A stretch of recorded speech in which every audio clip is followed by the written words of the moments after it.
चलिए दोस्तों, तो अब हम उसके आगे ब्लड को कंटिन्यू करते हैं, क्योंकि यहाँ जो मैंने आप लोगों को 3 टर्म्स बताए थे उसमें सबसे पहला टॉपिक आज का है हमारा ब्लड। सबसे पहला टॉपिक है आज का हमारा दोस्तों ब्लड, यानी आज हम केवल और केवल ब्लड के बारे में, केवल और केवल रक्त के बारे में डिस्कशन करने वाले हैं।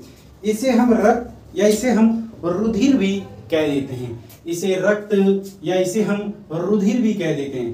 क्या कहते हैं? रुधिर। लेकिन याद रखना इसे हम खून भी कह देते हैं, बहुत से लोग खून भी कहते हैं, बट याद रखना रक्त और खून में बहुत अंतर है भाई।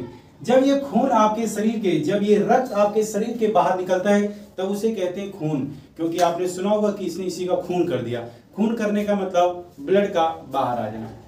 एक छोटी सी बात मुझे याद आ गई बेटा, जिसे याद रखना आप सभी लोग, कि मंजिल मिले ना मिले ये तो मुकद्दर की बात है, मंजिल मिले ना मिले ये तो मुकद्दर की बात है, मगर हम कोशिश भी ना करें ये तो गलत बात है। क्योंकि बेटा घर पर बैठे रहने से आपको कुछ नहीं होगा, आपको मेहनत खुद करना पड़ेगा। आपको कोई गुरु केवल रास्ता दिखा सकता है, लेकिन मेहनत केवल और केवल आपको ही करना पड़ेगा। क्योंकि यदि आप मेहनत नहीं करोगे, क्योंकि अभी वो दौर है कि आप यदि मेहनत नहीं करोगे तो आपके नसीब में केवल उतनी ही चीजें बच जाएगी जो एक मेहनत करने वाले छोड़ देंगे। बट ध्यान रहे, अभी का समय ऐसा है कि मेहनत करने वाले 1% भी नहीं छोड़ना चाहते।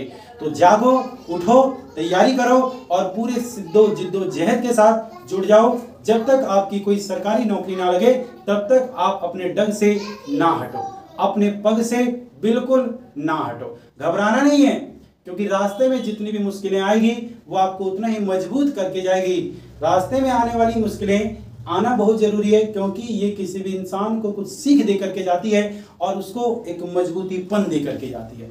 यदि ये रास्ते में आने वाली मुश्किलें ना हो तो याद रख लेना, एक इंसान उतना दृढ़ या उतना, याद रखना कह सकते हैं ना, कि उड़ना वो कठोर हो नहीं सकता जितना ये मुश्किलें उसे कठोर कर देती है। तो चलिए हम स्टार्ट करते हैं आज इस ब्लड को पढ़ने के लिए। सबसे पहला पॉइंट आता है कि the study of blood is called, blood के स्टडी को, रक्त के अध्ययन को क्या कहते हैं? रक्त के अध्ययन को क्या कहते हैं? तो आप सभी लोगों ने पढ़ा होगा, इसे हिमेटोलॉजी कहते हैं। क्या बोलते हैं बच्चों? हिमेटोलॉजी, हिमेटोलॉजी कहते हैं, ठीक है। बट जो ब्लड के एक्सपर्ट होते हैं उन्हें हिमेटोलॉजिस्ट बोला जाएगा। दूसरा पॉइंट आपको जो इस ब्लड के बारे में याद रखना है बच्चे, वो आपको याद रखना है, blood is a circulatory organ, blood is a circulatory organ, blood is a circulatory organ. रक्त जो है वो एक प्रकार का कैसा है? परिसंचरण अंग है। अब कुछ बच्चे कहेंगे सर ब्लड क्या एक अंग है? तो मैं बता दूं आपको बेटा कि अंग कैसे बनते हैं। मैंने आपको सेल के टॉपिक में पढ़ाया है कि cell is the basic unit of living organism. तो आपको सेल से कई सारे सेल मिले तो बना टिश्यूज, और कई सारे टिश्यूज मिलते हैं तो बनता है ऑर्गेन। यानी ब्लड एक प्रकार का ऑर्गेन है, क्योंकि इसमें ब्लड में कई सारे सेल्स होते हैं और वो सेल्स मिल करके एक ऑर्गेन्स का, टिश्यूज का निर्माण करते हैं, और वो टिश्यूज भी एक ऑर्गेन्स का निर्माण करेंगे। तो याद रख लेना, दूसरी सबसे बड़ी बात यहां इस बात का प्रूफ हो जाएगा कि blood is a connective tissues, blood is a connective tissues, यानी ब्लड जो है वो एक प्रकार का संयोजी उत्तक है। कैसा उत्तक है बच्चे? ब्लड जो है वो संयोजी उत्तक है। संयोजी उत्तक, संयोजी उत्तक क्या होता है? पहले सर ये उत्तक हमने क्यों बोला? तो मैंने आपको बताया, 2 या 2 से ज्यादा जब सेल एक दूसरे से मिल जाते हैं तब वो किसका निर्माण करते हैं? टिश्यूज का निर्माण करते हैं, उत्तक का निर्माण करते हैं। और हमारे ब्लड में तो कई सारे सेल्स होंगे, आरबीसी, डब्ल्यूबीसी, प्लेटलेट्स, प्लाज्मा और कई सारे प्रोटीन्स होते हैं हमारे ब्लड के अंदर। तो इसका मतलब ये टिश्यूज है। लेकिन ये ब्लड जो है वो हमारे बॉडी के हर एक ऑर्गन्स को कनेक्ट करता है। यदि ये ब्लड हमारे शरीर के सभी अंगों को जोड़ता है तो हम इसे क्या नाम देंगे? कैसे टिश्यूज का नाम देंगे? कनेक्टिव टिश्यूज, संयोजी उत्तक। तीसरा पॉइंट आपको ब्लड से रिलेटेड जो याद रखना है, blood is a mesodermal organ. Blood जो है ये एक मीजोडर्मल अंग है, मीजोडर्मल अंग।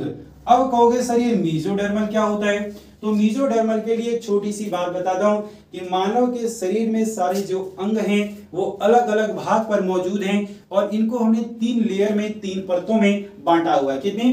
3 परतों में। जैसे यदि मैं बात करूं एक सीधी सी बात, तो ये हमारा सबसे पहला लेयर, यह इसके बाद का लेयर और यह सबसे आउटर लेयर। जो सबसे बाहरी लेयर है इसको बोलते हैं एक्टोडर्मल। एक्टोडर्मल, इसे हमने एक्टोडर्मल बोला है। जो इसके अंदर का है उसे बोलेंगे मीजोडर्मल, और जो सबसे अंतस्थ है, जो सबसे अंदर का है, इसे बोलेंगे एंडोडर्मल। एंडोडर्मल। तो यहां याद रखना कि ब्लड है कहां, तो ब्लड हमारी वेसल्स के अंदर है, हमारी नसों के अंदर है। तो एक्टोडर्म का एग्जांपल है हमारी स्किन, हमारी त्वचा। हमारी त्वचा एक्टोडर्मल का एग्जांपल है, शरीर के सबसे बाहरी परत को ही हम बोल रहे हैं त्वचा। लेकिन मीजोडर्मल कहां है, तो मीजोडर्मल हमारे इस स्किन के नीचे है, इस एक्टोडर्मल के अंदर है। और एक्टोडर्मल के अंदर का एग्जांपल है, सबसे पहला भी मैंने बताया आपको ब्लड, इसके अलावा याद रखना कार्डियक या हार्ट या कार्डिक मसल्स जो होते हैं, कार्डिक मसल्स जो होते हैं वो सारे हमारे यहाँ आएंगे। एंडोडर्मल में कौन कौन से ऑर्गन्स आएंगे, तो एंडोडर्मल में आएगा लीवर, आपका आएगा ब्रेन, आपका आएगा पेनक्रियास एटसेट्रा, ऐसे ही भी और कई सारे अंग आएंगे। तो याद रखना हमारी स्किन को, हमारे शरीर के अंगों को 3 भागों में अकॉर्डिंग टू लेयर, परत दर परत बांटा गया है। और ये 3 लेयर कौन सी है, एक्टोडर्मल, मीजोडर्मल, एंडोडर्मल। एक्टो सबसे बाहरी, मीजो मध्य वाली और एंडो सबसे अंदर वाली। तो हमारा ब्लड पाया कहां जाता है, तो ब्लड हमारी ये दूसरी लेयर में पाया जाता है, दैट इज कॉल्ड मीजोडर्मल। इसीलिए मैंने बोला blood is a mesodermal organ. Blood कैसा ऑर्गेन है, ब्लड मीजोडर्मल ऑर्गेन है। इतनी बात आपको याद रख लेना है। तीसरा के अलावा इसके बाद अगला एक पॉइंट बताता हूं कि आपने देखा होगा जब हमारा ब्लड कभी रक्त बह जाता है ना, तो ये रक्त बहुत गाढ़ा होता है और उस ब्लड के अंदर कई सारी चीजें मिली हुई होती है। उसको माइक्रोस्कोप से हम देख सकते हैं, आरबीसी, डब्ल्यूबीसी, प्लेटलेट्स क्या होता है, और एक पानी पानी सा भी बहता रहता है जब चोट लग जाता है और थक्का जम जाता है उसके बाद, तो उस पानी को ही हम बोल देते हैं प्लाज्मा। तो भाई सीधी सी बात मैं कहता हूं कि ब्लड जो है वो सॉल्यूशन है, क्योंकि उसमें कई चीजें घुली हुई है। लेकिन ये कैसा सॉल्यूशन है, तो याद रखना ब्लड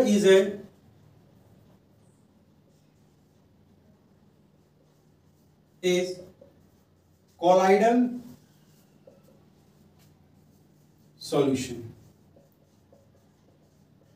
ब्लड, रक्त एक कोलाइडल विलियन है। कहोगे सर ये कोलाइडल विलियन क्या होता है, तो ऐसा विलियन जिसके पार्टिकल का साइज, जिसके पार्टिकल का आकार, पार्टिकल का साइज 1 नैनोमीटर से 100 नैनोमीटर के बीच में होता है, उसको कोलाइडल पार्टिकल बोलते हैं। जिन मिक्सर के अंदर जिन पार्टिकलों का साइज यदि 1 से 100 नैनोमीटर के बीच में है तो उसको बोला जाएगा कोलाइडल पार्टिकल। क्या बोलते हैं, कोलाइडल पार्टिकल। और उसके सॉल्यूशन को बोलेंगे कोलाइडल सॉल्यूशन। जैसे एयर के पार्टिकल को भी कोलाइडल पार्टिकल बोला जाता है, दूध के कणों को भी कोलाइडल पार्टिकल बोला जाता है। आपको पता है कि दूध जो है वो एक प्रकार का कोलाइडल सॉल्यूशन है, क्योंकि दूध के अंदर 2 अलग अलग चीजें मिली होती है, एक तो पानी और दूसरा मिला होता है fat, water plus fat. Water की मात्रा ज्यादा और फैट की मात्रा कम, किसके अंदर, मिल्क के अंदर, दूध के अंदर। इतनी बात आप लोग याद रख लेना। तो मैं उम्मीद करता हूं बेटा कि ये 4-5 पॉइंट एग्जाम में पूछे जाते हैं, मोस्ट इंपोर्टेंट है, तो ये आपको याद होना ही चाहिए। अब हम चलते हैं इसके बाद ब्लड के अंदर होता क्या है और ब्लड करता क्या है। तो भाई एक बात याद रख लेना, जो रक्त है, ब्लड है, वो क्या करेगा और उसके अंदर है क्या क्या चीज, उनको हम चलिए अब पढ़ते हैं।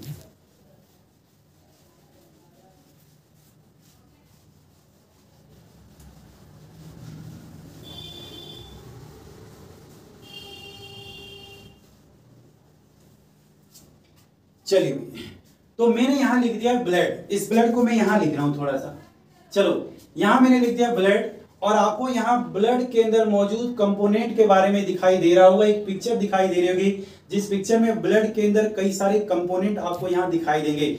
एक्चुअली में ब्लड है क्या, तो ब्लड एक प्रकार का कैरियर है, ये एक प्रकार का संचालक है।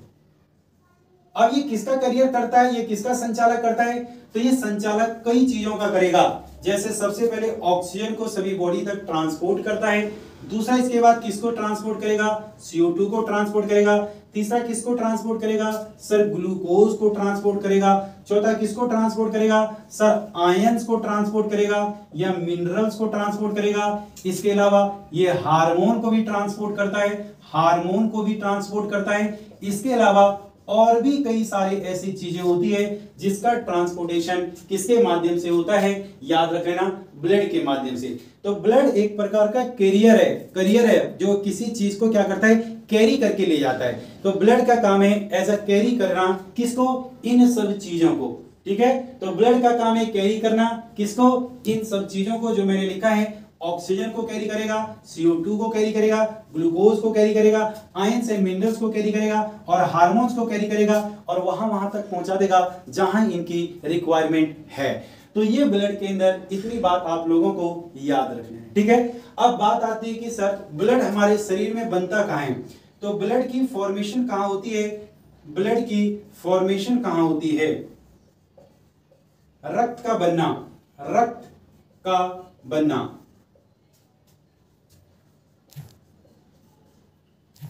ब्लड कहां बनता है बेटा, तो याद रखें ना, ब्लड हमारे शरीर के अंदर बोन मैरो में बनता है। कहां बनेगा, बोन मैरो, जिसे बोलते हैं अस्थि मज्जा। अब ये क्या होता है अस्थि मज्जा, तो अस्थि मज्जा हमारी हड्डियों के बीच में एक खोखला जगह होता है, हमारी हड्डियों के बीच में एक खोखला जगह होता है, जिस खोखले जगह में यहां पर निर्माण होता है ब्लड का। किसका निर्माण होता है, ब्लड का। तो अब याद रखना, हमारे शरीर की हड्डियां जहां ज्यादा मोटी होती है वो हड्डियां खोखली होती है, तो वो हड्डियां जो खोखली होगी वही निर्माण करेगा ब्लड का। अब ब्लड के अंदर आरबीसी का भी, डब्ल्यूबीसी का भी, प्लेटलेट्स का भी निर्माण यहीं पर होगा, अस्थि मज्जा में, बोन मैरो में। कहां, तो जहां जहां की हड्डियां मजबूत होगी, जैसे सबसे मोटी हड्डी हमारे जांघ की होती है, कहां होती है, जांघ की, तो जांघ में ब्लड की फॉर्मेशन सबसे ज्यादा होती है। क्यों, क्योंकि हड्डियां ज्यादा मोटी है तो उनके बीच में ब्लैंक्स बहुत ज्यादा है, और उसी ब्लैंक्स के अंदर ये बोन मैरो पाया जाता है, ठीक है। दूसरी एक और सबसे बड़ी बात यदि मैं आपको बताऊं बेटा, तो एक और बात आप लोगों को याद रख लेना है कि जो मांस वगैरह खाते होंगे, जो हड्डी खाते होंगे ना, चिकन खाते होंगे या जो मटन खाते होंगे, तो आपने देखा होगा हड्डियों को ऐसे चूस के हड्डियों को खाते ना, तो हड्डियों के अंदर जो बोन मैरो होता है, उस बोन मैरो को वो खाते हैं, खींच करके खाते हैं, ठीक है। यहां आपको एक पिक्चर भी दिखाई दे रहा होगा, जिस पिक्चर में एक बंदा हड्डी को पकड़ करके खींच करके उसे कहां ले जा रहा है, अपने अंदर। उसके अंदर जो बोन मैरो है वो बोन मैरो पक गया है, जिसकी सहायता से वो बोन मैरो खा रहा है, और ये बोन मैरो खाना बहुत ही अच्छा होता है, उससे हमारा दिमाग, मस्तिष्क बढ़ता है। एक बात याद रखना है, मतलब आपके दिमाग तरोताजा हो जाती है, ठीक है। उसको खाने से एनर्जी आपके मस्तिष्क को आपको ज्यादा से ज्यादा मिलेगी। तो ये बात हो गई कि सर ब्लड की फॉर्मेशन होती कहां है, हमने देख लिया। अब भाई बात आती है ब्लड होता कितना है हमारे शरीर के अंदर, ब्लड होता कितना है। तो मानव के शरीर की बात करें तो मेल और फीमेल में ब्लड की क्वांटिटी एक बराबर नहीं होती। क्यों नहीं होती, क्योंकि ये जो ब्लड है हमारे शरीर के अंदर, ये अकॉर्डिंग टू हमारे वेट का है। अब यदि एक एवरेज वेट की बात करें तो मेल का एवरेज वेट फीमेल के कंपैरिजन में थोड़ा सा ज्यादा ही होता है, इसीलिए उनमें रक्त भी थोड़ा सा ज्यादा होता है। और भी कुछ कारण होते हैं जिसकी वजह से महिलाओं में रक्त कम पाया जाता है, क्योंकि महिलाओं में आप सभी लोगों को पता है कि प्रत्येक महीने में एक बार मासिक धर्म आता है, जिसके अंदर उनका रक्त बाहर की ओर निकल जाता है। लेकिन याद रखना, इससे ये मत समझना कि रक्त कम है तो वो कमजोर है, वो कमजोर नहीं है, फिर दोबारा उसकी फॉर्मेशन हो जाती है, यानी वो तैयार हो जाता है शरीर में। तो वही हमने बात की क्वांटिटी, मात्रा,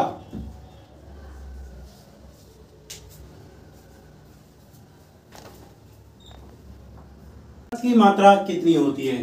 तो हमारे शरीर में यदि मैं बात करता हूं रक्त की, तो यदि मैं मेल की बात करूं, एक अडल्ट पुरुष की बात करता हूं, तो पुरुष के अंदर इसकी मात्रा 5 से 6 लीटर ऑन एन एवरेज, कम ज्यादा होता रहता है थोड़ा बहुत, मैं एज एवरेज औसत की बात करूं 5 से 6 लीटर आपको मिलेगा।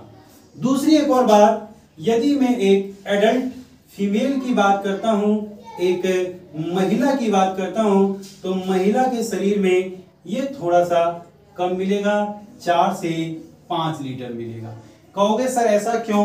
तो ऐसा होने का भी मैंने आपको थोड़ी देर पहले रीजन दिया था, या बॉडी वेट का, जितना भी हमारा बॉडी वेट है, इस बॉडी वेट का 7 to 8%, 7 से 8% हमारे शरीर में लगभग ब्लड पाया जाता है। तो ब्लड जो है हमारे शरीर में हमारे बॉडी के वेट के अकॉर्डिंग पाया जाता है, और वेट जिसका ज्यादा ब्लड उसका ज्यादा। इसका मतलब ये मत समझना कि जो खा खा करके पेटू हो जाते हैं, तौन फुला लेते हैं, उनमें ब्लड बहुत ज्यादा है। भाई वो ब्लड नहीं, वो चर्बी है। चर्बी के कारण उनका वजन बढ़ा है। वजन के बढ़ने का कारण मैंने हमारे शरीर के अंगों का आकार बड़ा होना, हमारे शरीर की हड्डियों का मोटा होना, ये अंग है। तो याद रखना ये चर्बी है। उस चर्बी के ज्यादा होने से आपके ब्लड पे कोई रोल नहीं है कि चर्बी ज्यादा है तो ब्लड भी ज्यादा होगा आपके शरीर में। ये याद रख लेना आप सभी लोग। अब आगे बढ़ जाते हैं नेक्स्ट अगले पॉइंट की तरफ। एक और बात पूछेगा कि ब्लड का पीएच मान कितना होता है। तो ब्लड का पीएच मान अप्रोक्सीमेट 7.4 होता है, और ये स्लाइटली बेस होता है, या इसको हम बोल देते हैं एल्किलाइन। इसे बोलते हैं एल्किलाइन। एल्किलाइन का मतलब होता है क्षारीय, और क्षारीय का मतलब होता है ऐसा बेस जो वाटर में डिसॉल्व हो जाए, ऐसा बेस जो पानी में घुल जाए, जो पानी में घुलनशील होता है, घुलनशील होता है, उसे हम क्या कहते हैं? एल्किलाइन कहते हैं। ऐसा बेस, ऐसा क्षार जो पानी में घुल जाए पूरी तरह से, उसको हम एल्केलाइन या क्षारीय बोलते हैं। ठीक है, तो ये बात आपको याद रखना है कि ब्लड को जैसे पानी में डालोगे ना, तो पानी में वो घुल जाएगा पूरी तरीके से। ठीक है, इसीलिए ये एल्केलाइन नेचर का माना जाता है। अब इसके बाद हम बात करते हैं नेक्स्ट अगला कि कलर की बात करते हैं कि मानव के शरीर में जो ब्लड है, इस ब्लड का रंग कैसा है। तो इसके रंग है बेटा लाल। अब यदि हमारे शरीर में रंग लाल है, तो उस लाल के होने का कारण जरूर कोई ना कोई पिगमेंट ही होगा, क्योंकि बिना पिगमेंट के कभी कोई चीज किसी रंग का नहीं होता।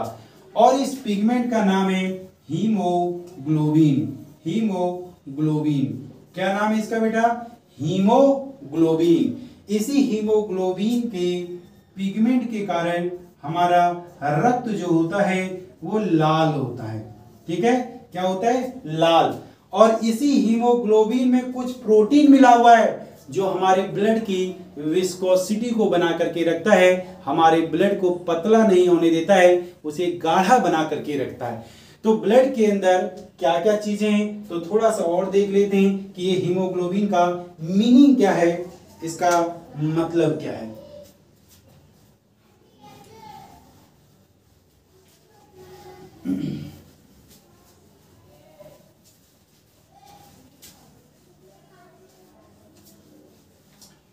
अभी हम ब्लड के बारे में स्टडी कर रहे हैं दोस्तों। चलिए आगे यदि मैं अगली बात करूं ब्लड से रिलेटेड, तो आप लोगों को भी मैंने एक टर्म्स लिखा था हीमोग्लोबिन। हीमोग्लोबिन, अब याद रखना हीमोग्लोबिन दो शब्दों से मिला हुआ है। हीमोग्लोबिन, इसके अंदर एक वर्ड आया है हिम। क्या है? हिम। इस हिम का मतलब होता है एक मेटल, और जिसका नाम है आयरन, या जिसे हम बोलते हैं लोहा। यह है आयरन, जिसे हम बोलते हैं लोहा। क्या बोलते हैं? लोहा। और इस आयरन का सिंबल है Fe। क्या है? Fe। प्लस में इसके अंदर दूसरा जो टर्म्स है वो है ग्लोबिन। इस ग्लोबिन का मतलब जो होता है बेटा, ये एक प्रकार का प्रोटीन है। क्या है? प्रोटीन। ये कैसा प्रोटीन है? तो याद रखना ये कॉम्प्लेक्स प्रोटीन है। कैसा? कॉम्प्लेक्स। कॉम्प्लेक्स होने का मतलब ये है इसमें एक नहीं इसके अलावा और भी कई सारे प्रोटीन इसके अंदर घुले हुए हैं। कॉम्प्लेक्स प्रोटीन, जटिल प्रोटीन, और ये जो जटिल प्रोटीन होते हैं ना, इनको बोला जाता है फाइब्रस प्रोटीन। फाइब्रस का मतलब रेशेदार प्रोटीन। तो ये कैसा प्रोटीन है? ये रेशेदार प्रोटीन है जो हमारे ब्लड को आगे बढ़ने से उसको सहायता देता है और उसके अंदर याद रखना एक गाढ़ापन बना करके रखता है। मेन इसका मतलब ये है, प्रोटीन जो है हमारे ब्लड की विस्कोसिटी को निर्धारित करता है। विस्कोसिटी का मतलब होता है श्यानता, और श्यानता का मतलब होता है गाढ़ापन। क्या है? गाढ़ापन। याद रखना, यदि हमारा रक्त गाढ़ा है तो उसका कारण यही है कि उसमें प्रोटीन सारे बिल्कुल अच्छी मात्रा में है। लेकिन यदि हमारा ब्लड पतला है तो उसमें प्रोटीन की कुछ कमी हो गई है, और यदि प्रोटीन की कमी हो जाएगी तो अभी मैं आगे एक बात आप लोगों को बताऊंगा कि हमें कुछ इफेक्ट दिखाई देंगे हमारे शरीर में, कि पता चल जाएगा कि हमारे शरीर में प्रोटीन की क्या हो गई है, कमी आ गई है। ठीक है, तो इतनी बात आपको याद रखना है। एक छोटी सी बात और बता दूं कि बेटा जब ये आयरन ऑक्सीजन के साथ मिलता है, किसके साथ मिलता है? ऑक्सीजन के साथ मिलता है, तब आप लोगों को पता है ये कंपाउंड बनाता है फेरिक ऑक्साइड, जो जंग का सूत्र है। किसका? जंग का। बट हमारे अंदर जंग तो नहीं लग जाएगा, लेकिन जैसे ही आयरन में ऑक्सीजन घुला वैसे ही हमारे ब्लड का जो रंग है वो लाल हो जाएगा। जो हमारा रक्त है उस रक्त का रंग जो होगा वो लाल हो जाएगा। आपने देखा होगा अपने घरों में कि हमारे घरों में मान लो कि हमने थोड़ा सा पानी ले लिया है गिलास के अंदर, और उसके अंदर 3-4 नेल डाल दिया है, आयरन के नेल, लोहे की कील को डाल दिया है, और 2 दिनों के बाद उस पानी को देखते हैं ना, तो पानी का रंग जो पहले सफेद था वो पानी का रंग कैसा हो गया? बिल्कुल लाल हो गया। तो याद रखना, उसके अंदर जो आयरन है उस आयरन ने उस पानी के रंग को बदल दिया, जिसके कारण वो लाल हो गया। तो बेसिकली हमारा जो रक्त है, हमारा जो ब्लड है, वो लाल तभी होगा जब उस ब्लड के अंदर ऑक्सीजन घुला होगा। क्योंकि आगे जब हम हार्ट के बारे में पढ़ेंगे तो वहां मैं आप लोगों को बताऊंगा कि हमारे हृदय में, हमारे हार्ट में ब्लड का सर्कुलेशन 2 बार होता है, डबल सर्कुलेशन होता है। इस डबल सर्कुलेशन में एक बार, पहली बार हमारे हार्ट के अंदर याद रखना इम्प्योर ब्लड जाता है, और दूसरी बार फिर प्योर ब्लड जाता है। जो इम्प्योर ब्लड होता है उसमें ऑक्सीजन की मात्रा कम और कार्बन डाइऑक्साइड की मात्रा ज्यादा, और जो प्योर ब्लड होता है उसमें ऑक्सीजन की मात्रा ज्यादा और CO2 की मात्रा कम। अब याद रखना, जो प्योर ब्लड है वो रेड कलर का होगा, और जो इम्प्योर ब्लड होगा जिसके अंदर CO2 की मात्रा ज्यादा, O2 की मात्रा कम होगी, वो ब्लड ब्लू कलर का, ब्लैक कलर का होगा। कैसा? ब्लू, लगभग ब्लैक कलर का, वो पूरा ब्लैक नहीं होता। ठीक है, चलिए भाई अब देखते हैं थोड़ी सी बात। ठीक है, अब यहां पर अगली बात यदि मैं आप लोगों से पूछूं तो ये मैंने आइडिया आप लोगों को हीमोग्लोबिन से रिलेटेड दे दिया। ठीक है, तो यहां से ब्लड का जो बेसिक कॉन्सेप्ट था ये मैंने तैयार करा दिया। इनसे जितने भी प्रश्न बनेंगे अब मुझे लगता है आप लोग उसे छोड़ के नहीं आओगे। अब हम चलते हैं मेन ब्लड के कंपोनेंट की तरफ कि ब्लड में कौन कौन से सेल पाए जाते हैं। ब्लड हमारा यदि है लिक्विड तो लिक्विड पार्टिकल का नाम क्या है, और यदि ब्लड हमारा सॉलिड है तो कैसा पार्टिकल है। अभी मैंने बताया था कि ब्लड एक कोलाइडल सॉल्यूशन है। कैसा? तो जहां भी कोलाइडल सॉल्यूशन की बात आती है तो उसमें लिक्विड लिक्विड, लिक्विड सॉलिड, ऐसे गैस, कई सारे सॉलिडल सॉल्यूशन में किसी भी प्रकार के स्टेट का मिक्सर हो सकता है। तो यदि मैं बात कर लूं किसकी? अपने कोलाइडल सॉल्यूशन की, जिसका नाम है ब्लड। तो इस ब्लड के अंदर क्या है उसको हम देख लेते हैं।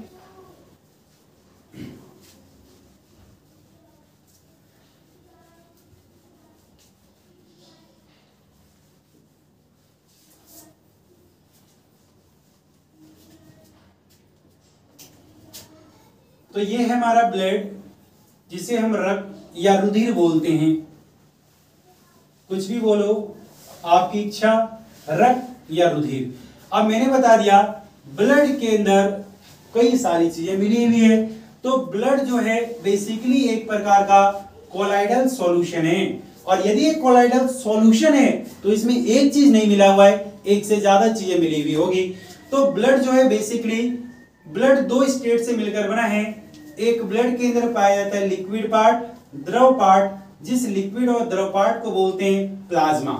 और ये प्लाज्मा हमारे रक्त के अंदर 55% अकेला यही होता है। और दूसरा जो है वो हमारे ब्लड के अंदर पाए जाते हैं सेल, यानी ये सेल जो है ये सॉलिड स्टेट में है, ये ठोस अवस्था में है। और ये है हमारे बॉडी के सेल, सॉरी ब्लड के सेल्स, इनको हम कॉर्पस्यूल्स भी बोलते हैं, कॉर्पस्यूल्स भी बोलते हैं। इसे बोलेंगे सेल का मतलब कोशिका और कॉर्पस्यूल्स का मतलब होता है कणिका, इसे बोलते हैं कणिका, कणिका। ठीक है, अब ये दो बातें याद रख लेना, प्लाज्मा में केवल और केवल लिक्विड ही है, बाकी कुछ प्रोटीन पाया जाता है। लेकिन ये जो सॉलिड है ये अगेन 3 भागों में डिवाइड हो जाता है, क्योंकि इसके अंदर 3 अलग अलग प्रकार के सेल्स पाए जाते हैं। सबसे पहले को बोला जाता है आरबीसी, रेड ब्लड सेल या रेड ब्लड कॉर्पस्यूल्स, लाल रक्त कणिकाएं या लाल रक्त कोशिकाएं। दूसरा इसके बाद डब्ल्यूबीसी, यानी इसे बोलेंगे व्हाइट ब्लड सेल, श्वेत रक्त कणिकाएं या श्वेत रक्त कोशिकाएं। और तीसरा है हमारे पास प्लेटलेट्स, प्लेटलेट्स, इसको हम प्लेटलेट्स ही बोलते हैं, या इसे हम हिंदी में बिंबाणु बोलते हैं। क्या बोलते हैं हिंदी में? बिंबाणु, या प्लेटलेट्स भी हम इसे हिंदी में बोल देते हैं। ठीक है, तो ये हमें चीजें पढ़नी है ब्लड के अंदर। ये ब्लड के कंपोनेंट है। क्या है? This is the component of blood, this is the component of blood.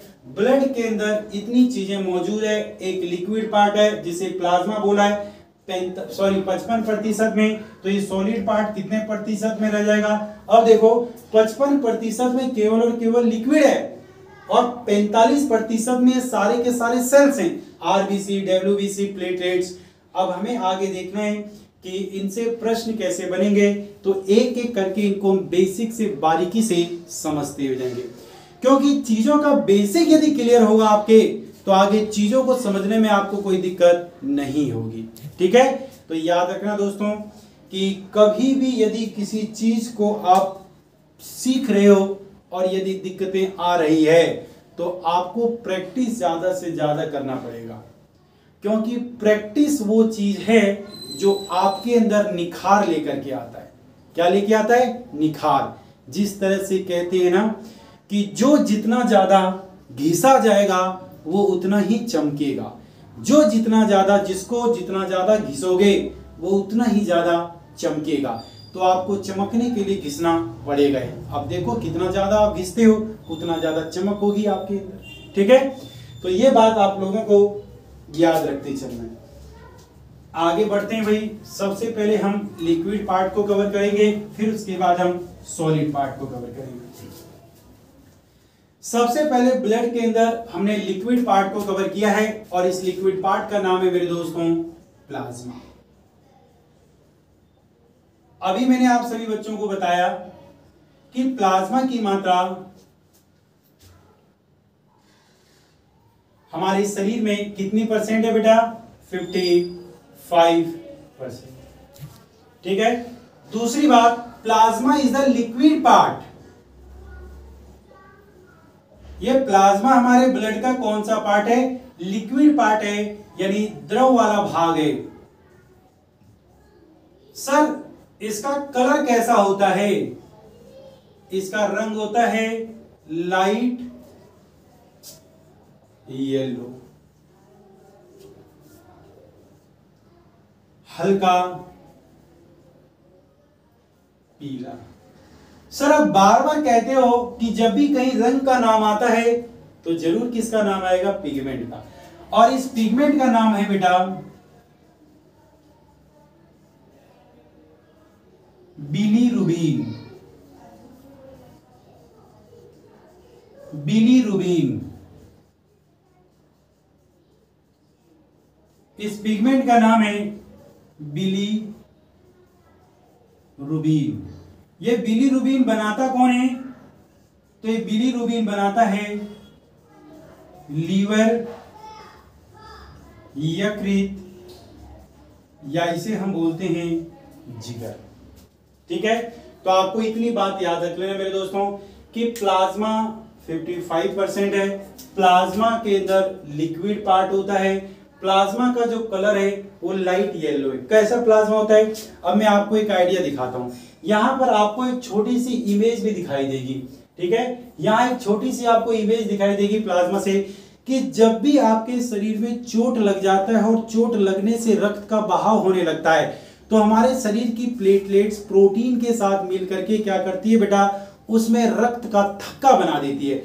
लेकिन रक्त का थक्का बनने के बावजूद भी ये पानी तो होता है पूरा का पूरा, प्लाज्मा बिल्कुल लिक्विड पार्ट होता है। अब देखना उसके ऊपर से पानी बहता रहता है, रक्त नहीं बह रहा है लेकिन रक्त के ऊपर सफेद सफेद सफेद बहता रहता है। जो रक्त के ऊपर सफेद सफेद बह रहा है ना, उसी सफेद सफेद वाले पार्ट को बोला जाता है प्लाज्मा।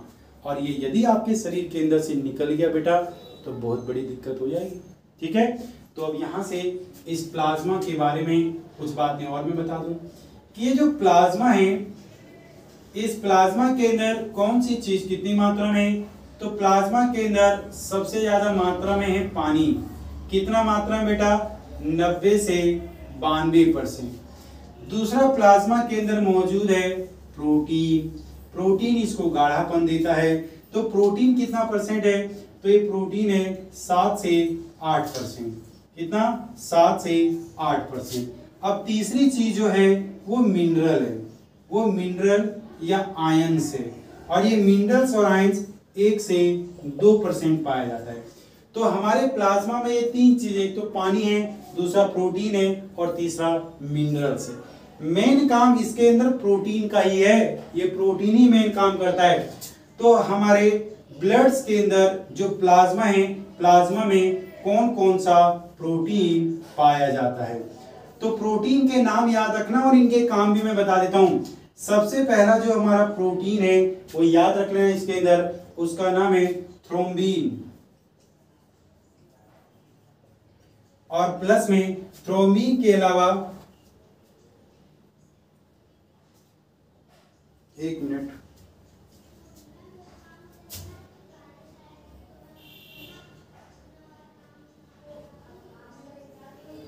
चलिए, थ्रोम्बिन और फाइब्रिनोजन। दूसरा हमारा है इसके बाद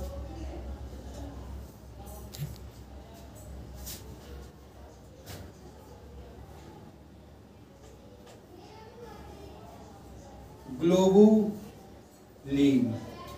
तीसरा है एल्बुमिन। अब देखो भाई इन तीनों का क्या फंक्शन है।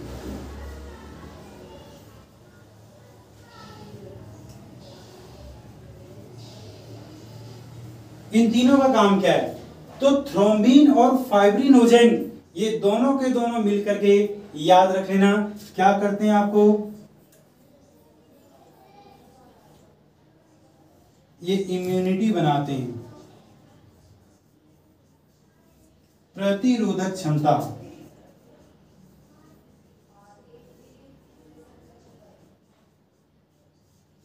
ये क्या बनाते हैं बेटा, ये प्रतिरोधक क्षमता बनाते हैं। ठीक है, ये क्या बनाते हैं, प्रतिरोधक क्षमता। कौन बनाते हैं प्रतिरोधक क्षमता, तो ये याद रख लेना उसका नाम है थ्रोम्बिन प्लस फाइब्रिनोजन। दूसरा है हमारे पास ग्लोबुलिन। ग्लो आपने सुना होगा कि इसके चेहरे पर कितना अच्छा ग्लो है, इसका मतलब उसके स्किन पर ग्लोबुलिन की मात्रा ज्यादा है, उसके ब्लड के अंदर ग्लोबुलिन ज्यादा है। अब एक बात याद रखना, आपने देखा होगा जिसका स्किन साफ नहीं होता है उस पे फोड़े फुंसियां होते जाते हैं, तो बोला जाता है साफी पियो, यानी आप अपने ब्लड को प्यूरिफाई करो। ब्लड को प्यूरिफाई करने का मतलब ब्लड के अंदर ग्लोबुलिन प्रोटीन को मात्रा को क्या करो, बैलेंस करके रखो। ये ना तो बहुत ज्यादा भी होना चाहिए ना ही बहुत कम भी होना चाहिए। तो ये करता क्या है, ये चमक जो आपके चेहरे पर आपकी स्किन के ऊपर आपने देखा होगा ना कि एक व्यक्ति का जो स्किन है बिल्कुल अजीब सा लगता है और दूसरे का जो स्किन है वो बिल्कुल स्किन पे एक चमक होती है, चेहरे पे ग्लो होता है, चमक होता है। तो ये आपके चेहरे पर आपकी स्किन पर ग्लो लाने का काम करता है। क्या लाने का, ग्लो लाने का चमक लाने का काम करता है। तीसरा एल्बुमिन जो है, ये एल्बुमिन आयंस को या मिनरल्स को क्या करता है, मैनेज करने का काम करता है। आयंस को या मिनरल्स को ये मैनेज करने का, मेंटेन करने का काम करता है। ठीक है, तो ये तीन बातें आप लोगों को याद रख लेनी है। सबसे पहले प्लाज्मा के sir, plasma is the liquid part, इसका कलर है लाइट येलो। ठीक है, हल्का पीला रंग। क्यों पीला है? इसके अंदर बिलिरुबिन नामक पिगमेंट के होने के कारण। बिलिरुबिन कौन बनाता है? लीवर बनाता है। दूसरा मैंने बताया प्लाज्मा के अंदर तीन चीजें मिली हुई है, पानी मिला हुआ, प्रोटीन मिला हुआ, मिनरल्स मिला हुआ। पानी कितना है? 90 से 92, प्रोटीन कितना? 7 से 8, मिनरल कितना? आयंस 1 से 2%। थ्रोम्बिन और फाइब्रिनोजन क्या करता है? ये इम्यूनिटी बनाता है या ब्लड की क्लॉटिंग में भी हेल्प करता है। ये इम्यूनिटी बना रहा है, ठीक है, ये इम्यूनिटी बना रहा है, उसके साथ साथ ब्लड की क्लॉटिंग में भी आपकी हेल्प करता है। क्या करेगा बेटा? ब्लड की क्लॉटिंग में भी हेल्प करता है। मैं यहां लिख देता हूं, ये इम्यूनिटी के साथ साथ ये ब्लड की क्लॉटिंग में हेल्प करता है, रुधिर जमाने में, लेकिन अंदर नहीं, आउटसाइड द बॉडी। ठीक है, अंदर नहीं, शरीर के बाहर। तो इतनी बातें यहाँ, थ्रोम्बिन प्लस प्रोथ्रोम्बिन इम्यूनिटी बनाता है और प्लस में ब्लड को क्या करता है? कोगुलेट करता है, ब्लड का रुधिर का थक्का बनाता है शरीर के बाहर। ग्लोबुलिन ग्लो देने वाली, और एल्बुमिन आयंस और मिनरल्स को क्या करता है? मेंटेन करता है, इनको बैलेंस करके रखता है। इनको क्या करता है? बैलेंस करके रखता है। तो ये है हमारे प्लाज्मा के अंदर होने वाली चीजें। तो प्लाज्मा में ये सारी बातें आप लोगों को याद रखना है।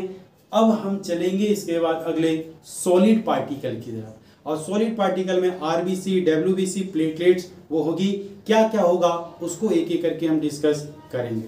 ठीक है बेटा,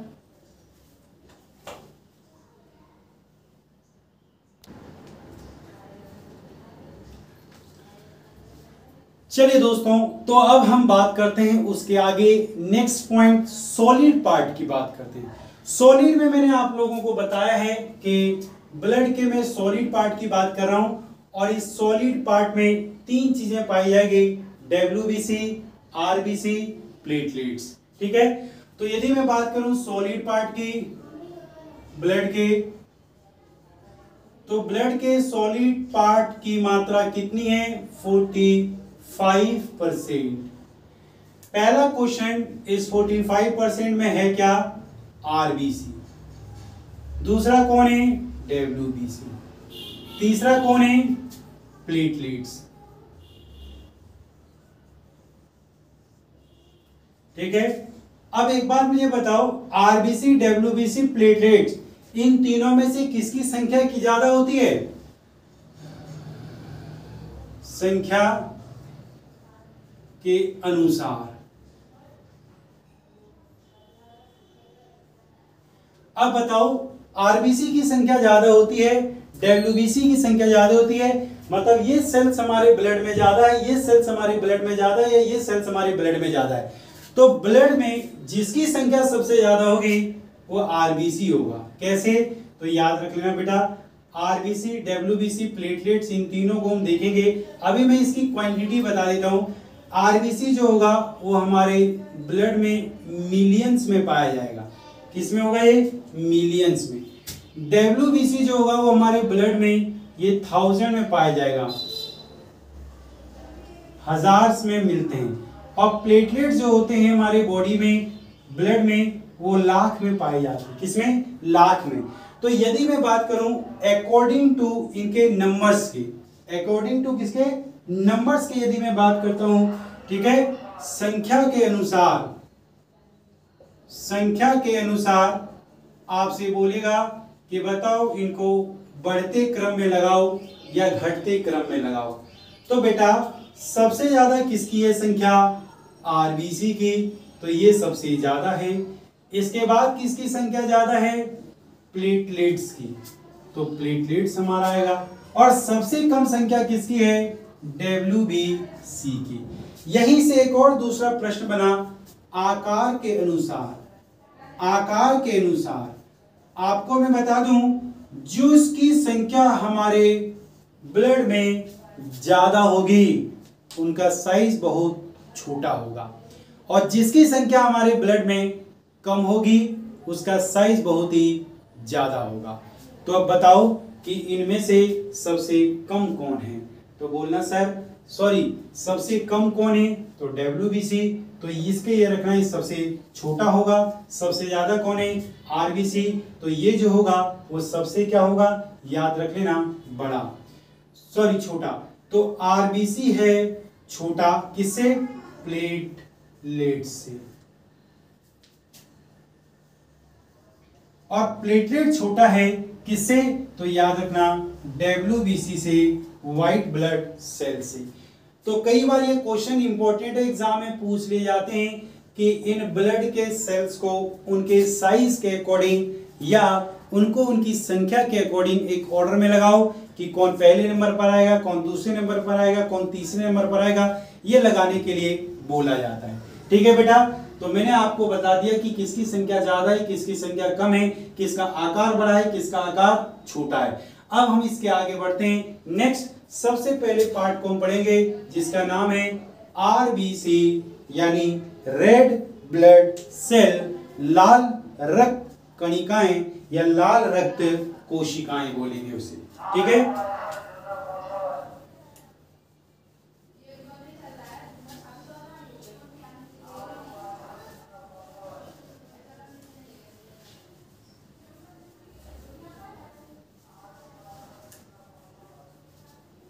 चलिए बेटा, तो सबसे पहले मैं बात करता हूं RBC की। अब RBC का मैं पूरा नाम क्या लिखूंगा बेटा? इसका पूरा नाम है रेड ब्लड सेल, लाल रक्त कोशिकाएं।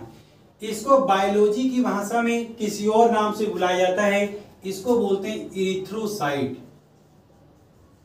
इरिथ्रोसाइट, ठीक है। तो याद रखना RBC को बायो की भाषा में या बोले मेडिकल की भाषा में RBC नहीं बोलते, इरिथ्रोसाइट बोलते हैं। इसको क्या बोलते हैं? इरिथ्रोसाइट बोलते हैं। ठीक है, अब इस RBC की खोज या इरिथ्रोसाइट की खोज किसने की थी?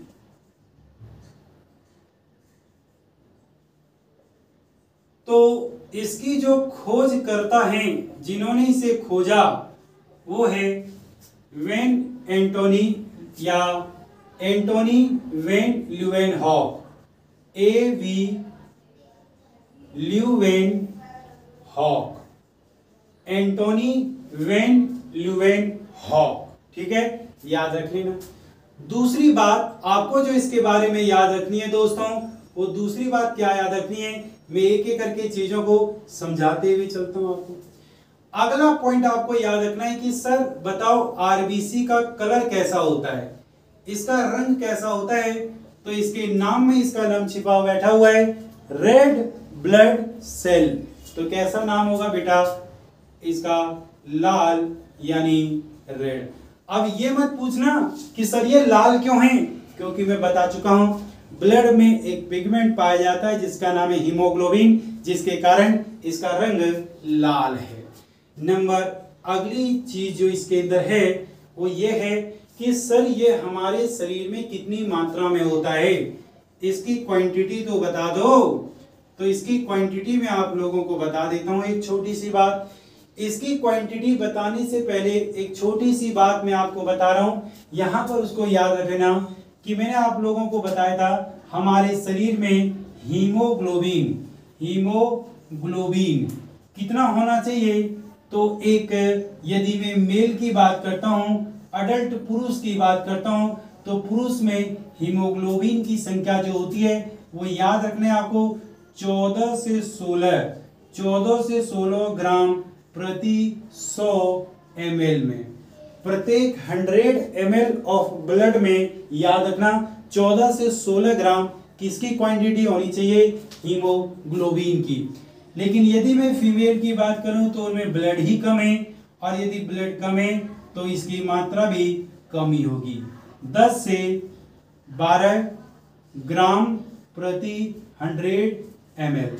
ठीक है, तो ये बात भी आप लोगों को याद रख लेना है कि हमारे शरीर के अंदर याद रखना है आपको कि कितना ज्यादा हीमोग्लोबिन है, ये डिसाइड करेगा कि ब्लड आपके शरीर में कितना ज्यादा है। कभी भी आप डॉक्टर के पास जाते हो और डॉक्टर आपके ब्लड का हीमोग्लोबिन की सहायता से कह देता है आपके शरीर में ब्लड की कमी हो गई है। अरे भाई ब्लड की कमी नहीं होगी, ब्लड की कमी होती तो आप लुढ़क जाते। तो कमी किसकी हो गई है? हीमोग्लोबिन की।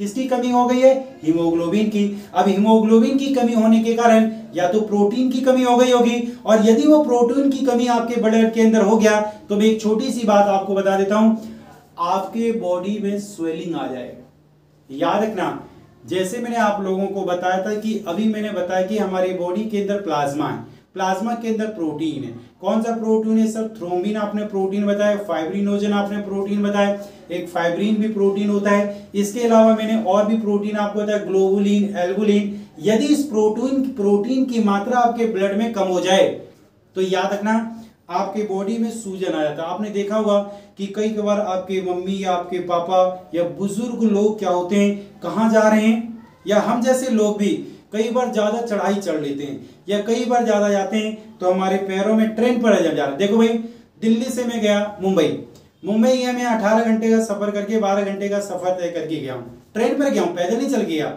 लेकिन जैसे मैं उतरूंगा तो आपने देखा होगा बहुत से लोगों के पैरों में सूजन आ जाता है। किस लिए? क्योंकि उनके शरीर के अंदर किसमें कमी हो गई है? प्रोटीन में। और प्रोटीन में कमी होगी तो उसका पूरा करने के लिए पानी की मात्रा ज्यादा हो जाएगी, तो आपकी सरफेस के ऊपर पानी आ जाता है, आपकी नसों में पानी भर जाता है ज्यादा, इसलिए सूजन आ जाता है। ठीक है, अब आते हैं यहाँ हम क्वांटिटी की बात करते हैं। किसकी मैं बात कर रहा हूँ? आरबीसी की। अब आरबीसी कितना होगा ये हीमोग्लोबिन के अकॉर्डिंग कैलकुलेट किया जाएगा। तो आरबीसी की संख्या 4.5 से, या सीधा लिखो 5 से 5.5 मिलियन, 5 से 5.5 मिलियन याद रखना प्रति 100 ग्राम ऑफ हीमोग्लोबिन। याद रखना आपके शरीर में 5 से 5.5 मिलियन क्या होना चाहिए? आरबीसी होना चाहिए, लेकिन कितने? 100 ml हीमोग्लोबिन के अंदर। ठीक है, 100 ml किसके अंदर बेटा? हीमोग्लोबिन के अंदर। दूसरी बात, ये मैंने जो बताया ना ये मेल के लिए बताया। किसके लिए बताया बेटा? मेल के लिए। अब फीमेल की बात करेंगे तो फीमेल के शरीर का एक तो वजन भी कम है, अंगों का साइज भी छोटा है, और दूसरी बात ब्लड की कमी रहती है उसके शरीर में हमेशा। तो ब्लड में किसकी मेन कमी होगी? तो याद रखना आरबीसी की। तो ये इतने मिलियन प्रति 100 ग्राम ऑफ एचबी हीमोग्लोबिन, इतनी बात आपकी समझ में आ गई होगी। अगली बात हम करते हैं कि सर इसकी फॉर्मेशन कहाँ होती है, ये हमारे शरीर में बनता कहाँ है आरबीसी? तो आरबीसी का निर्माण हमारे शरीर के हड्डियों के खोखले वाले भाग में होता है, जिसको हमने बोला है बोन मैरो, अस्थि मज्जा। ठीक है, अब अस्थि मज्जा मैंने आपको बताया कि हमारे शरीर की हड्डियां हैं, और इन हड्डियों में ये खोखला भाग है, और इसी के अंदर पाया जाता है, याद रखना, आरबीसी के सेल्स पाए जाते हैं। किसके? RBC, red blood cell. ये पाया जाता है कहां पर? बोन मैरो के। तो कहां निर्माण हो रहा है? बोन मैरो में। 3 बात याद रखते चलना है। किसने खोज किया? एंटोनी वैन ल्यूवेनहॉक ने। कलर क्या है इसका? लाल। क्यों है मैंने बता दिया। क्वांटिटी कितनी है? 5 से 5.5 मिलियन प्रति 100 ग्राम ऑफ हीमोग्लोबिन में, 4 से 4.5 प्रति 100 ग्राम ऑफ हीमोग्लोबिन में। मेल के लिए इतना, फीमेल के लिए इतना। इसका निर्माण कहाँ होता है? तो सर बोन मैरो में। कहाँ निर्माण होता है? बोन मैरो में, अस्थि मज्जा में। अब बढ़ते हैं थोड़ा सा इसके आगे। अब निर्माण तो कर लिया, लेकिन अब ये मरेगा कहां, या इसकी उम्र कितनी होती है? आपसे पूछेगा बताओ आरबीसी की उम्र कितनी होती है? तो आरबीसी सबसे ज्यादा दिनों तक जिंदा रहता है हमारे शरीर में। ठीक है, तो आरबीसी का सबसे पहला अगला पॉइंट आएगा लाइफ स्पेन। ठीक है। इसका लाइफ स्पेन कितना होता है या इसकी उम्र कितनी होती है, तो इसकी उम्र होती है 120 दिन की। कितनी? 120 दिन की। 120 डेज तक आपकी बॉडी में ये घूमता रहता है और जैसे 120 दिन के नजदीक आता है तो ये भागता भागता जाता है और एक जगह पर जाकर के मर जाता है। अब एक बात याद रखना, ये जहां पर मरेगा वो एक ही जगह मरेगा, ये बीच में नहीं मर सकता।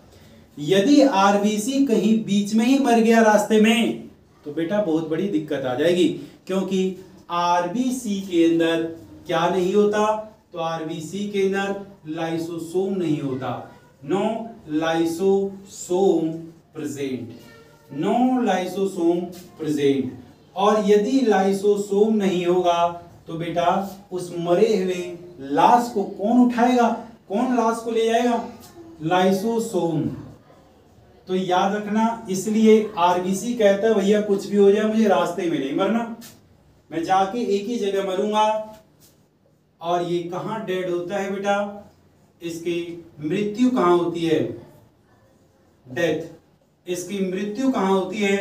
तो ये मरेगा या तो आपके लीवर में जाकर के या आपके स्प्लीन में मरेगा। लीवर को बोलते हैं यकृत, या तो आपके यकृत में जिगर में मरा या फिर ये मरेगा आपके प्लीहा में, या इसको हम तिल्ली भी बोल देते हैं, प्लीहा, या इसे कुछ किताबों में हिंदी में तिल्ली भी लिखा मिलेगा। कहाँ? तिल्ली में। अब इसीलिए याद रख लेना, इस स्प्लीन को बोला जाता है ग्रेवयार्ड ऑफ आरबीसी, यानी इसे बोलते हैं आरबीसी का कब्रगाह। कब्र कहाँ होती है बेटा? जहां पर जाकर के लोग मरते हैं और जिनको जलाया जाता है। तो आरबीसी मरता कहाँ है? स्प्लीन में। कहाँ मरता है? स्प्लीन में, याद रख लेना। अब बात होता है कि मरने के बाद कुछ आरबीसी रीजनरेट हो जाते हैं। पुनः निर्माण, पुनः निर्माण, पुनः निर्माण कहाँ होता है इनका? तो इनका पुनः निर्माण हो जाता है उसी स्प्लीन में, प्लीहा में। अब एक बार मुझे बताओ, मरा ये कहां पर? तो बोलना सर उसी स्प्लीन में। और ये दोबारा पैदा भी कहां हुआ? स्प्लीन में। तो स्प्लीन में धीरे धीरे ये पैदा होते जाएंगे और बहुत सारा ब्लड क्या होगा? स्टोर हो जाएगा, बहुत सारा रक्त जो है वो जमा हो जाएगा। अब एक बार मुझे बताओ, जहां आप ब्लड को जमा करके रखोगे उसे हम क्या बोलेंगे? Blood bank. इसलिए हम इसे रक्त बैंक कहते हैं, ब्लड बैंक, ताकि इसके अंदर ब्लड जमा होता है। जब आपके शरीर में ब्लड की कभी कमी होती ना थोड़ी बहुत, तो उस कमी को हमारा शरीर मेंटेन कर लेता है, और मेंटेन करने के लिए किससे उधार लेता है? ब्लड। तो कहता है ये प्लीहा से दे दे भैया, वरना मर जाऊंगा मैं, और मैं मर गया तो तेरा भी अंत नजदीक है, क्योंकि तू मेरे बिना जिंदा नहीं रह सकता। ठीक है, तो ये बात हो गई इसकी। अब एक छोटी सी बात और हम करने वाले हैं इसके अंदर, और वो बात क्या होगी बेटा? वो हम देखते हैं। छोटी सी बात जो हम इसके अंदर करने वाले हैं वो देखेंगे कि अब जनरेट हो गया। अब बात है कि सर ये आरबीसी करता क्या है? ये तो आरबीसी के बारे में आपने बताया, आरबीसी है क्यों हमारे शरीर में? आरबीसी करता क्या है? तो मैंने अभी आप लोगों को बताया आरबीसी का रंग कैसा है? लाल। क्यों? क्योंकि उसके अंदर एक पिगमेंट पाया जाता है हीमोग्लोबिन, और हीमोग्लोबिन जो है उसे गैस कैरियर बोलते हैं, उसे गैस कैरियर बोलते हैं, यानी गैस को कैरी करने वाला वो एक परिवार का पिगमेंट है, और वो पिगमेंट कहाँ है? आरबीसी में। तो इसका फंक्शन क्या है? तो इसका फंक्शन है transport the oxygen, transport the gases, यानी ये गैसों का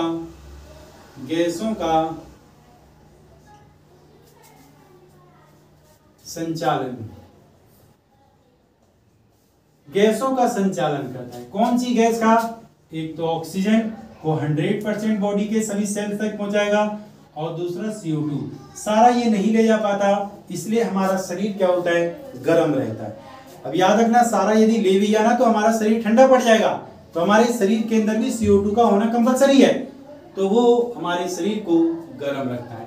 तो इतनी सारी बातें मैंने आप लोगों को आरबीसी के बारे में बताया जो आप लोगों को याद रखना है। अब यदि आरबीसी की मात्रा आपके शरीर में ज्यादा हो जाए और आरबीसी की मात्रा आपके शरीर में कम हो जाए तो आपको कुछ बीमारी हो जाएगी, डिजीज।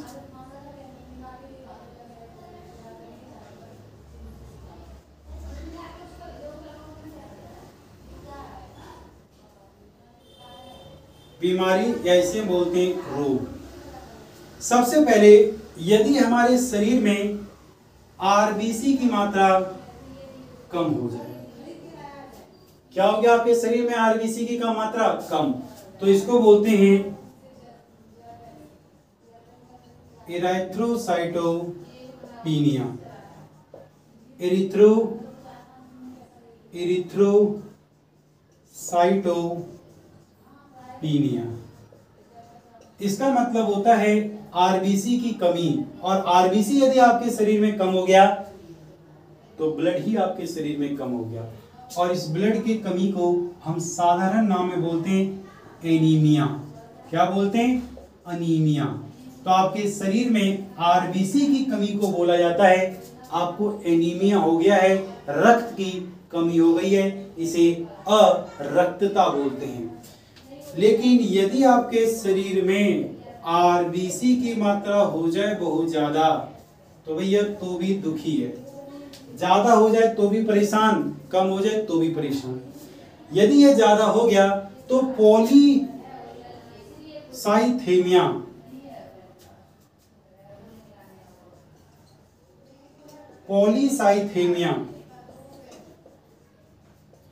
पॉलीसाइथेमिया। अब ये पॉलीसाइथेमिया में होता क्या है, तो आपकी जो स्किन है, आपकी त्वचा है, उस पे ब्लैक स्पॉट आ जाता है, काले धब्बे आ जाते हैं, त्वचा पर काले काले धब्बे आ जाते हैं, और जो धब्बे इस बात का सबूत देते हैं कि आपके शरीर में आरबीसी अनबैलेंस हो गया है, आरबीसी की मात्रा ज्यादा हो गई। तो देखा होगा आपने किसी के स्किन के ऊपर क्या होता है, काले काले धब्बे पड़ जाते हैं, और वो धब्बे इसी आरबीसी की अधिकता के कारण पड़ जाते हैं। एक पॉलीसाइथेमिया से रिलेटेड एक रोग का नाम आपने सुना होगा, थैलीसीमिया। थैलीसीमिया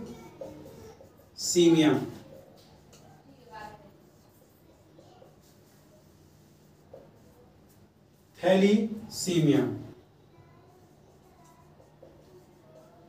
ये थैलीसीमिया क्या है? थैलीसीमिया जो होता है ये चाइल्ड से ही होगा, आपको बचपन से ही होगा, ये याद रख लेना। और इसमें क्या होता है, ब्लड की कमी हो जाती है। क्यों कमी होती है ब्लड की? हमेशा उसको ब्लड की कमी रहेगी उसके शरीर में, हर 1-2 महीने में इसको ब्लड डोनेट चढ़ाना पड़ेगा उसको ब्लड।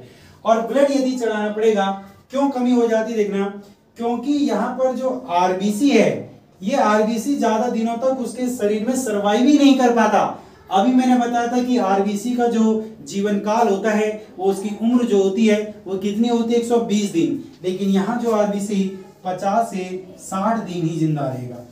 अब एक बात बताओ, आपने किसी से ब्लड प्योर लिया, उसके शरीर में चढ़ा दिया, उसके शरीर में आरबीसी 120 दिन में मरना था तब जिंदा होगा, वो 60 दिन में ही मर गया।